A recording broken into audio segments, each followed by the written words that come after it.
National Nutrition Week. Today our topic for discussion is common nutritional deficiencies.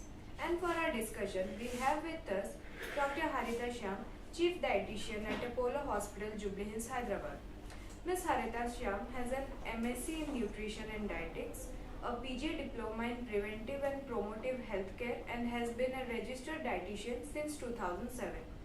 She is a specialist in disease-specific nutrition advice at Critical Care Nutrition. She is practicing at Apollo Hospital since the last 20 years. She has made the part of the faculty and course coordinator at Apollo School of Nursing. She is published in the Indian Journal of Nephrology. Welcome, doctor, to our Facebook live session. Thank you, Yasmin. So, starting with our questions. So, doctor, why do you think having knowledge about nutrition in today's generation is important? Okay. At the outset, let me begin by wishing all of you a very happy National Nutrition Month.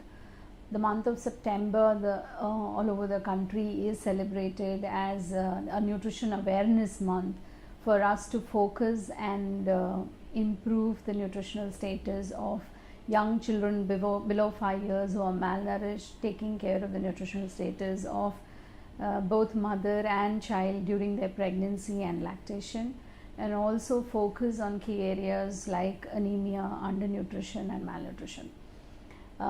Coming to the question that you've asked me, Jasmine,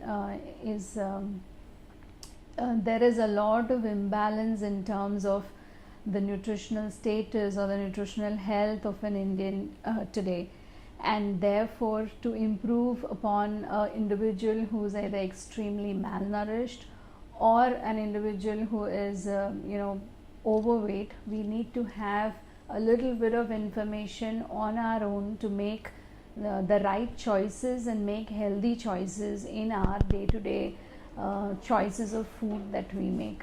And therefore a little bit of nutrition knowledge is important right from the school age to an elderly age group, which acts as a preventive tool. If our nutrition is right over a period of time, we are not only being healthy today, but we will also be able to prevent a lot of disorders, especially the non-communicable disorders, the lifestyle disorders like diabetes, hypertension, cardiac issues in the coming future as well. And therefore focus and attention to nutrition becomes very important in today's lifestyle.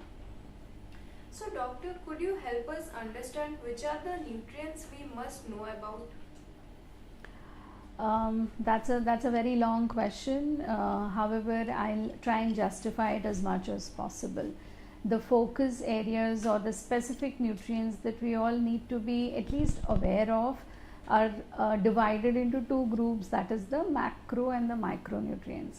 So as the name suggests, the macronutrients are the ones which we need in large quantities, and the micro ones are the ones which we need in very small quantities, sometimes in milligrams and sometimes in micrograms also, but they act as nuts and bolts for a vehicle. If a vehicle has a large dome, it has the wheels, it cannot run on its own. It needs the small nuts and bolts to put it together and fix it together. Similarly, the micronutrients in extremely small quantities play a very significant role and act as catalyst to the various chemical reactions that are happening in our body. So the macronutrients that we must know and be aware of are the carbohydrates, which give us the energy to do day-to-day activities. Whether I'm sitting, walking, running, I need some energy, and that comes from the carbohydrates. The typical foods which we get carbohydrates essentially are from the staple food that we eat. So whether I eat rice, I eat wheat, I eat jawar, we get carbs from that. We also get carbohydrates from simple sugar. So any sugary item or a sweet I eat or an ice cream I eat also gives you carbohydrate, but that is the simple form, not so good form, and therefore we need to minimize the intake of these as much as possible. If these increase, we are inviting a lot of disease, we are disarraying our gut microbiome, and we are definitely on a path to ill health if we are consuming excess quantities of these sweets and sweet products. Another important macronutrient that we need to focus, of course, is on the protein intake. a simple way to understand would be that the protein intake is equal to my muscle, and my muscle will be equal to the strength. So if I don't eat enough protein, I see that my muscle and my strength is going to go down on a daily basis. Also, this is typically and very evidently seen in people who have just been, out of some sickness, just been hospitalized. When they come back home, you see that they feel extremely weak, fatigued and tired. And therefore, in such a scenario, we need to focus on our protein intake. One simple method to know whether I'm taking enough protein or not is to have about 1 gram protein per kg. So roughly, if somebody is 60 kgs, you need to have at least 60 grams of protein per day to overcome this weakness and fatigue, and also to ensure that we are maintaining our muscle. In growing old age population that we have, the biggest challenge is sarcopenia. Sarcopenia simply means the diminishing muscle that we see with every decade that the individual goes into. And unless one is conscious about their protein intake, taking the required amount, you will not be able to retain the kind of muscle that you are retaining. So what are the foods which will give you protein? If we come to that, our Indian vegetarian diet, the primary source of protein is milk and milk products, curds, paneer and dals. These are the major sources, and whether you're a vegetarian or a non-vegetarian, you have to make sure that these are definitely there in your diet. If you're open to non-vegetarian, try and include foods like eggs, fish and chicken at least 2 to 3 times a week to get your total protein intake for the week. The next nutrient which most misunderstood macronutrient are the fats. Mostly, generally, people think we don't need fats. However, some amount of good fats are required for us to be healthy. For our brain health to be good, we need fats. For our nerves to be functioning appropriately, they have a coating of fat. For us to be able to protect ourselves from the temperature variations that we have, we need the thin layer of fat which is there under the skin. So fat has multiple functions. Apart from this, it also adds taste, it adds satiety to the food that we eat. It is also responsible for the fat soluble vitamins like vitamin A, D and K will get absorbed only if we have some amount of fat in our daily diet. So therefore, while we get these nutrients from our diet, we need to get the fat, and we need to have some amount of fat in our daily diet. So the question then arises, how much? About 20% of our total energy intake should come from fat, and we should always look for good sources. So anything which is solid and solidified at room temperature, so whether it is butter or mayonnaise or ghee, should be consumed in smaller quantities. At the same time, those who are at liquid at room temperature should be used mostly for our household cooking that we do. So I've covered the 3 macronutrients. Another focus definitely is on micronutrients, because even though you're seemingly healthy, you're at the right weight for your height, you might feel fatigued and tired at the end of the day, and that could be the cause of micronutrient deficiencies. So as we go along, we will discuss a little more on the micronutrients as well. So doctor, what is the National Nutrition Month, the Poshan Ma focus this year? Our government has asked us to focus on the National Nutrition Month, also called the Poshan Ma, this September, and every year in the month of September. This month this year the focus is on introducing a lot of flavors to enhance the taste of food. So the taste of food obviously gets enhanced when we are adding a little sugar to it, when we are adding a little fat or excess amount of fat.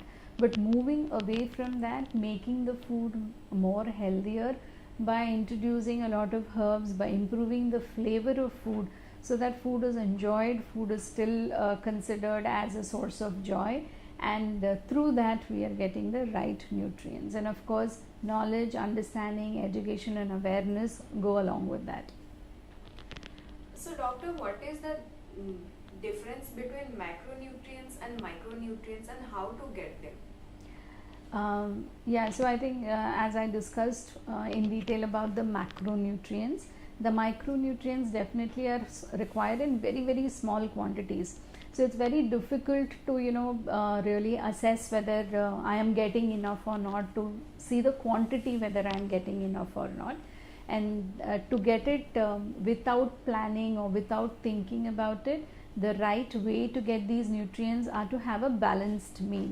So what do you mean by balanced meal? You are having the right quantity of all these nutrients in the food that you eat. And the best example is that Indian meal or an Indian thali that we call. If you see and observe the thali, you will see that you have a little portion of rice, little portion of roti, and then we get our micronutrients from the dals, from the green leafy vegetables, from the vegetable that we eat, from the curd that we eat. All the nutrients, macro and micro, are present and well represented, I must say, in an Indian thali, and that's the best method to have. However, what is happening currently is we never eat it completely. We are eating few portions of it. Let's say a lunch box that we will bring rice and dal, or we'll bring only rice and vegetable. We don't bring the other items, and therefore it's not complete, therefore it's not balanced. And since we have a very good traditional example of what a good meal is, what a balanced meal is, what a right balance of macro and micronutrients can look like, we should all take that as an example and try and incorporate the similar pattern in our day-to-day life. So coming to our next question. So doctor, what are the most common deficiencies you see today in this population? Yeah, so our topic today is definitely is on common nutritional deficiencies that we see. So if let's look at the symptoms which kind of make us familiar with these deficiencies. One of the most common ones which we see are a kind of weight loss, but you can see and feel that it is not a healthy weight loss. That means here when we are doing crash diets, when we are doing sudden weight losses, when we are sick and convalescing, you do lose weight. You must have seen around that during the COVID times, people lost tremendous amount of weight. But what is that weight loss? It is the muscle loss. So if you're trying to be healthy, the first thing that you can assess for yourself is, what is your muscle weight? Do you have good amount of muscle weight? If you don't have good amount of muscle weight, you can't do the physical activity that you want to do. And to be able to improve your muscle, one of the primary foods that you want to focus on is your protein intake. So assess your protein intake, assess your muscle intake, try and look at it, correlate it, and then improve the food products that you, then the whole preparation, then the whole buying of it, preparation of it, serving it to the family, and then you yourself being open to consuming it, all of it comes through. Very often we see hair loss, we see that the skin tugger is not very good. That is also very clearly related to protein intake. The other nutritional deficiencies over and above this, what we see are vitamin D deficiency. We all are working in closed environments. When there is sun outside, we are not going outside, and therefore we can say 90% of the population definitely is vitamin D deficient. How do we know whether you as an individual are vitamin D deficient? If you are getting extremely fatigued at the end of the day, if you have bone pain, if you have musculoskeletal pains, you sleep in the night and you have leg pains, you have heel pains, these are all very clear indicators of vitamin D deficiency. In fact, you see that if you want to exercise but you feel very dull and you don't feel motivated enough to go and do your exercises, even that is connected to vitamin D deficiency. In fact, there are a whole lot of disorders. If you look at osteoporosis, or your bones becoming thinner and thinner, you become more susceptible to fractures, right? How do you prevent that? One is by taking your calcium, which is a micronutrient. On the other hand, you also ensure that your vitamin D values are good enough. So all of us, the way we at least know our blood pressure values, the way we know our hemoglobin values, we should definitely know our vitamin D values, and you should be maintaining it anywhere between at least 30 to 70, so that the calcium loss is not happening from your bones. Your bones are not becoming weaker as we move on year on year. So that's a nutrient that you need to check. You will not know just by the symptoms. You may know by the symptoms if you're closely watching, but you may not see whether the values are diminishing, and therefore you will need to check these values. Along with vitamin D, very common and similar symptoms we also see with B12 deficiency. So vitamin B12 is a simple small micronutrient. It is a water soluble nutrient, yet if it is deficient we could see symptoms of extreme fatigue at the end of the day. So that means you're not doing any physical activity, you're not running, you're not lifting anything. Just by working and sitting in your office, by end of the day you have chronic fatigue, and that could be the reason of B12 deficiency. Some people also experience spinning of head, or suddenly they are feeling that they might faint, and this passes off, so you may not give enough importance to it as well. So in such situations, or if you're having musculoskeletal pains, like vitamin D, you may have B12 deficiency. So if you correct these two, you will see that you are feeling much fitter, much healthier. You can sense it. You don't have aches and pains when you are sleeping at night, and you have enough energy even after 9 and 10 in the night. So that's the kind of well-being that you want, and to be able to get that well-being along with the macros, you also need to see whether there is a micronutrient deficiency. So doctor, how can we improve the nutritional deficiency? Yeah, so coming to how do we address these deficiencies, it all comes back to the fact that we need to have a balance of all nutrients.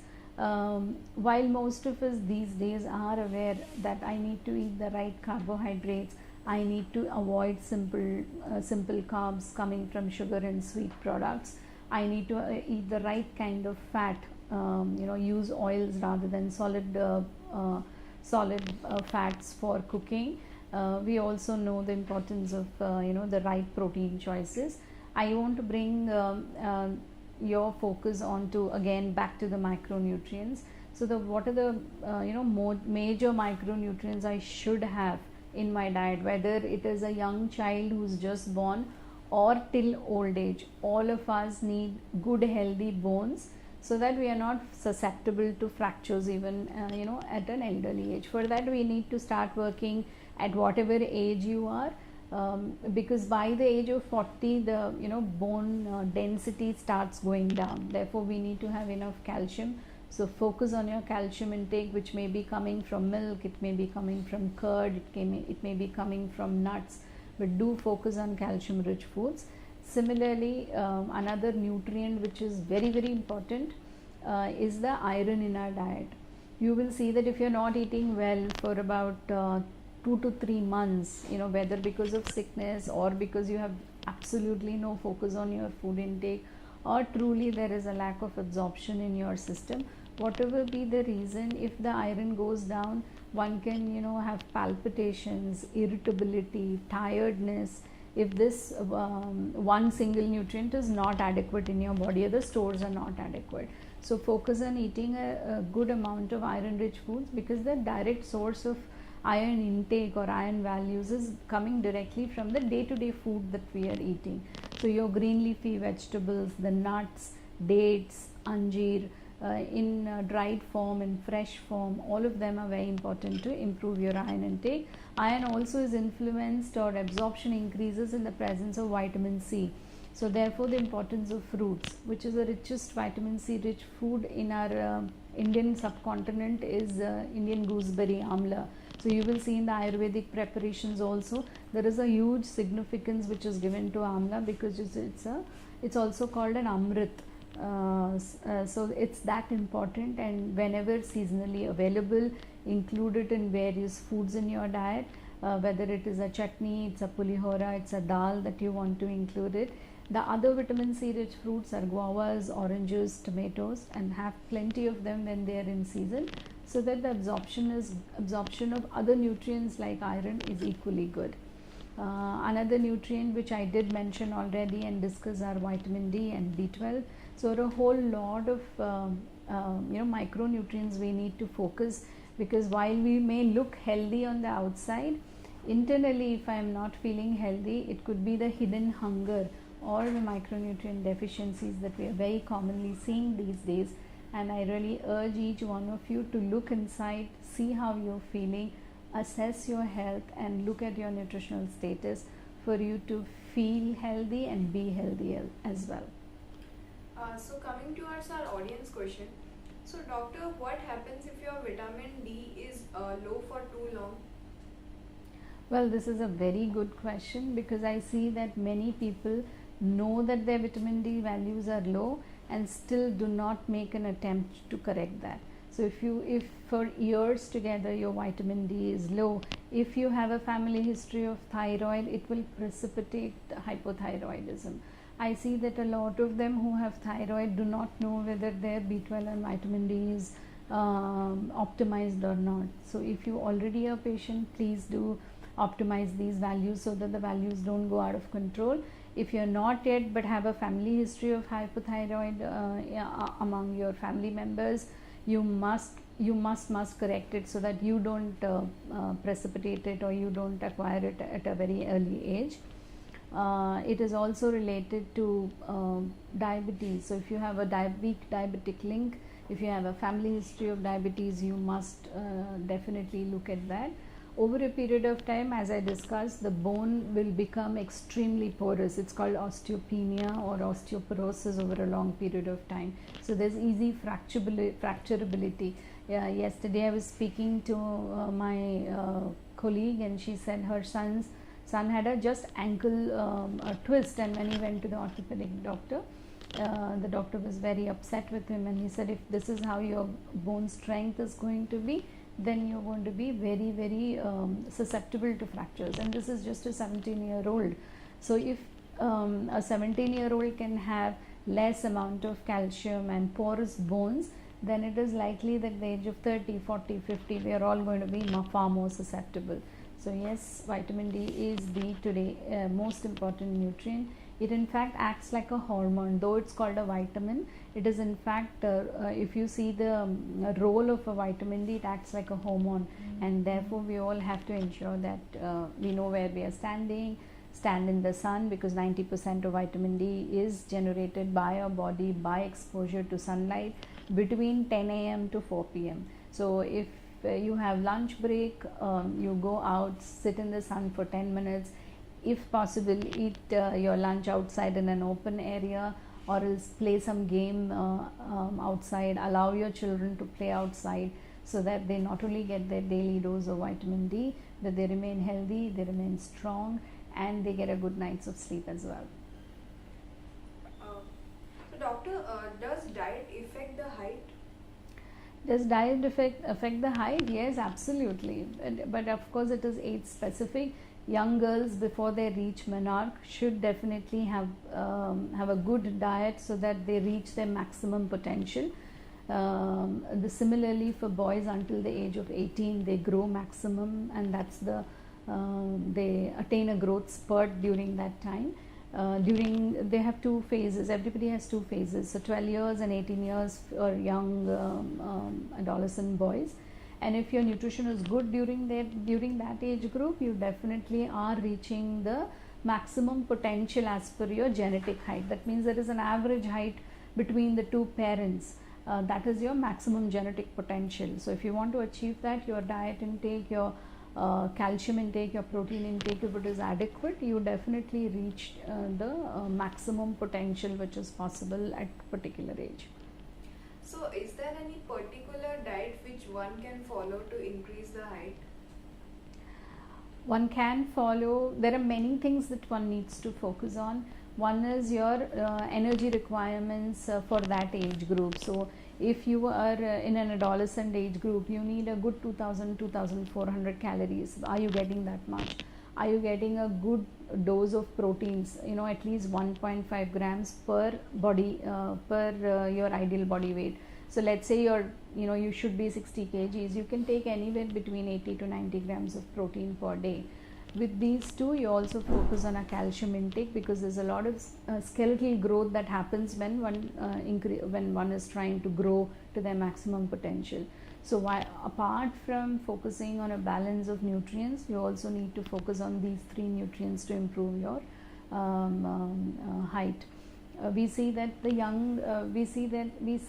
a very evident example of this in the lower socioeconomic strata. You will see that people coming from below the poverty line are short in stature and very thin as well, because they don't take adequate amount of calories and adequate amount of proteins during their prime adolescent years. And same age group, if you see in the affluent community, they will be extremely tall. So yes, that is a good example for you to compare and understand that diet influences your height. However, you have to work on it at a younger age group. So doctor, how can one know if their body needs fiber? How can one know if body needs fiber? Yes, this is yet another important aspect which needs to be discussed. Fiber requirements, if you see, are about 30 to 40 grams per day. So if one is constipated, one has a lot of gas in the stomach, you feel bloated all the time, you know that you have not cleared very well every day in the morning, that's a clear indication that you need a lot of fiber in your diet. You can get fiber simply by including 2 to 3 fruits every day. You can get fiber from the vegetable that you're eating, whatever vegetable that you're eating, including a lot of greens, including a lot of different types of beans gives you good amount of fiber in your daily diet. So the fruit intake, the vegetable intake, what we normally consume every day, you just need to increase the quantity and you know that you are getting your daily dose of fiber. So doctor, how are nutritional deficiencies diagnosed?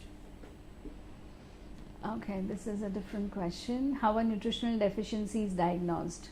We do what is called as nutrition focused physical examination. That means you could look at the under eye and understand if it looks pale, that one could be iron deficient. You can look at the nails of an individual, and if the nails look very pale, then that could be an indication of iron deficiency.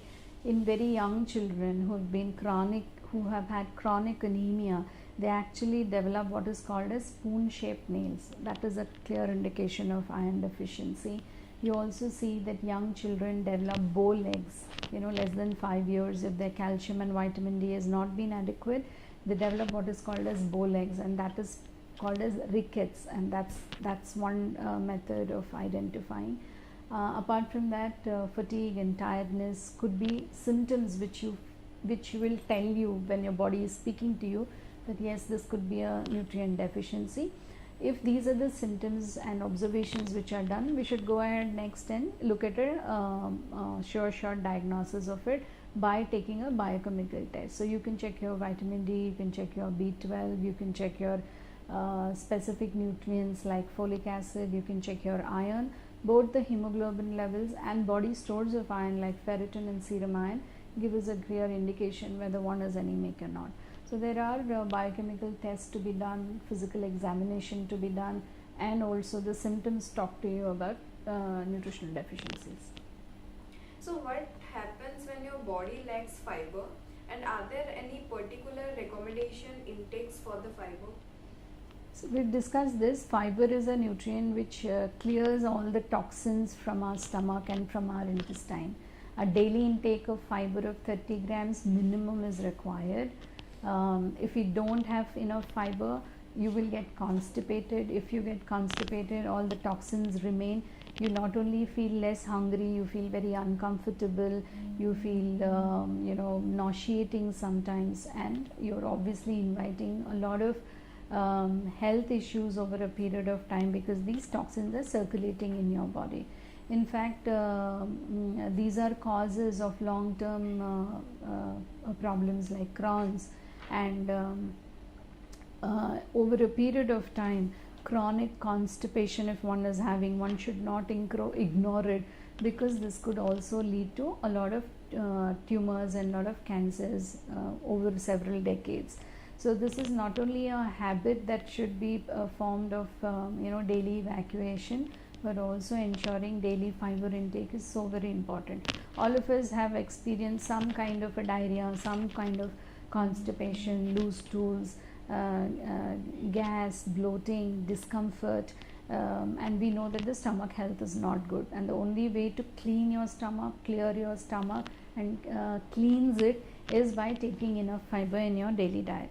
So, whatever seasonal fruit that is available in this particular season, you should make sure you're consuming it. So, it could be a banana which is available all through the year, it could be a guava which is available all through the year, or it could be these seasonal fruits which we are getting now in our season, like oranges, pomegranate, you're getting pears. These are richest source of fiber. So, you may not get them all through the year, but whatever seasonal fruit that you are getting should be used as a medicine, or it should be used to prevent a stage where you have to take a suppository or you have to take some medication for constipation. Constipation is something that can be very clearly and simply handled by food changes and including fiber in your diet, and that's exactly what you need to do. So doctor, what's your message to the young mothers? How do they prevent nutritional deficiency in their children?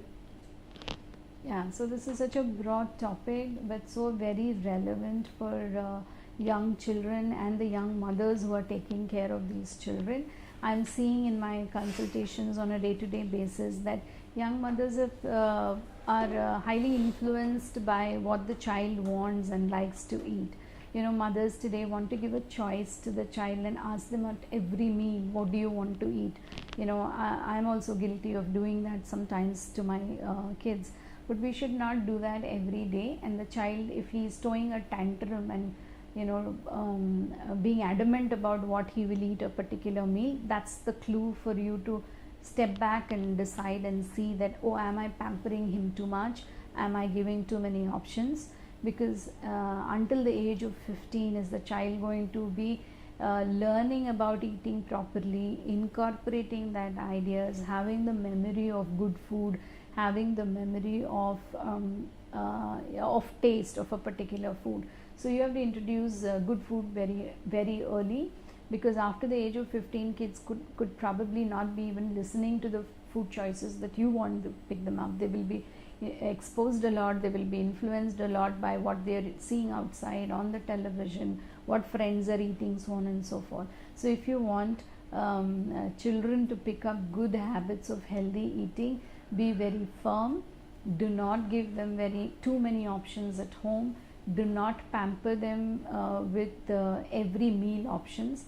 Whatever is the right choice that you have decided is what will be presented to them on a daily basis. Everybody wants to give that little liberty sometimes, and that you can follow an 80-20 rule. 80% of the time the child needs to comply and eat at home. 20% you could pamper, you could give them what they like, you could occasionally give them a choice of a meal at home, etc. But if this is happening too frequently and the child is adamant about what they will eat at a meal, that means probably we've given them too many options. And as a young mother, you need to inculcate the right habits of eating at a very young age for your child. So coming towards our last question. So doctor, could you please tell our audience about the facilities provided at Apollo Hospital, Jubilee Hills, Hyderabad? Yes, so for us, at the end of all this discussion, ultimately you would want to introspect and see, I don't have any problem or I don't have any disease per se, but am I still taking care of my health? Am I healthy? Am I eating well?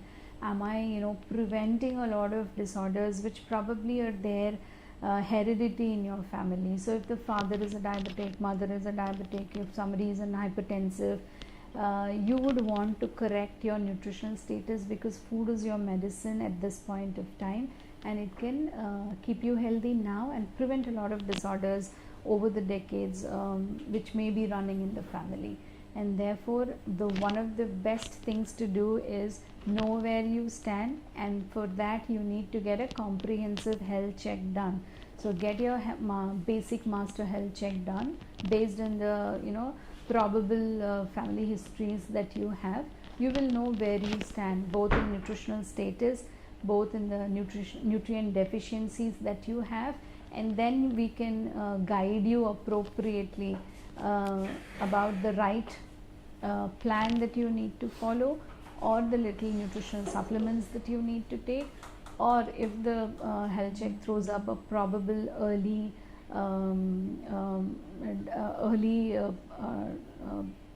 disorder, then we can help you correct it both with medical as well as with nutritional counseling. So dear viewers, we have come to the end of our session and hope we have covered all aspects. If you still have more doubts, you can book an appointment with Ms. Haritha Shyam and clarify your doubts. Thank you, doctor, for educating our audience in today's session. Thank you for having me here. Thank you for joining us. Stay tuned for more such educative live sessions